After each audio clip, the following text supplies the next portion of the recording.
Well, this viral video of the CEO embraced with one of his employees at a Coldplay concert made for great internet fodder, but there were real people and families involved. So how do we handle workplace relationships that might prove to be toxic for our personal lives? Here to help us is family therapist Colette Fehr. So welcome to the show. Always great to have you here. Thanks for having me. And you've been saying, people have been asking you about this specific topic a lot over the last, couple of weeks. What do they want to know specifically from you? Are they asking? What I think of it, why this happened, what's going to happen next. And this is such a hot button issue because affairs create so much damage. So I think it's very triggering for people, even that this has happened. Yeah, absolutely. And why do you think, this happens not on TV, not at a Coldplay concert, but it happens often where, these workplace relationships develop, these affairs. Why do you think that is? So studies show that 50 to 60% of affairs begin at the workplace. And a lot of it is just proximity and shared experiences. In some cases, we spend more time with people at work than we do with our partners. I also think the workplace creates unique opportunities for emotional connection to thrive. You're working on a project together. There's shared goals. There's high-stress situations. So again, there's a lot that can lead to inside jokes and texting, and you have to have really good boundaries in place. Yeah, that leads us to our next question. Yes. Is there any way to affair-proof a relationship? I think you can reduce the chances significantly by, one, having great boundaries. And when it comes to the workplace, most people are not looking to have an affair. But they slip into it by getting into sort of a blurred boundary line.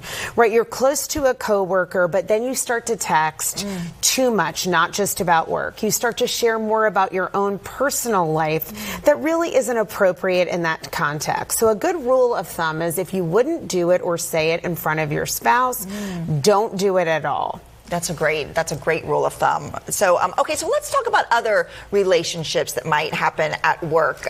Maybe that, toxic relationship, whether it be a coworker, a toxic boss, but you need this job, you have to stay there. How do you handle that? So it's very difficult because you're really at the mercy of whatever personalities and issues you're thrust into where you work.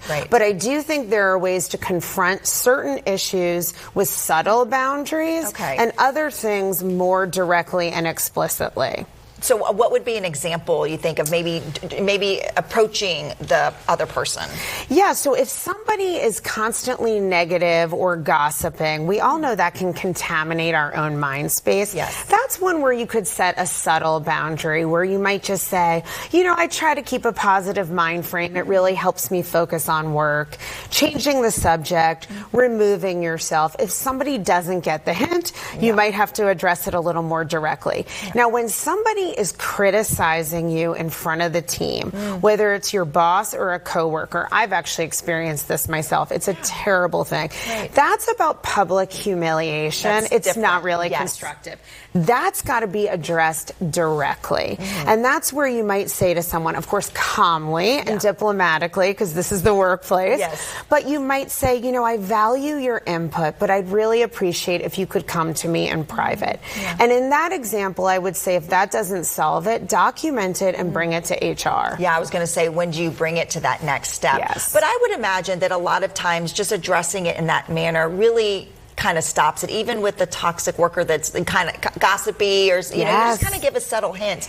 You'd be surprised how many people actually take it. Now, sometimes they don't, but usually You're they right. do. You're absolutely right. I mean, people who bring drama and chaos, they tend to thrive in that in all areas of life. So they want you to engage. That's supply. If you're not going to participate, they're going to quickly move on to somebody else who will. Yeah, absolutely. I don't know if we have time, but we wanted to ask about maybe like a boss who is, constantly micromanaging what you do instead of letting you kind of do it on your own. This is a great one. Yes, it's so common. So if you have a boss that's micromanaging, that's one to address directly. And again, say, I really value your input. And I notice I work better when I have a little bit more autonomy. Can we find a rhythm that works for both of us? Yeah, that's great advice. Really appreciate it. Such great advice. And you have a book coming out you wanted to mention. Yes, The Cost of Quiet, How to Have the Hard Conversations That Lead to Secure, Lasting Love. It won't be out till February, but it's available on Amazon.com for pre-order. That's amazing. Well, Well, thank you so much for coming on our show. Really appreciate it. Thanks for having me. And if you would like to get in touch with Colette, you can go to her website that you see right there on your screen.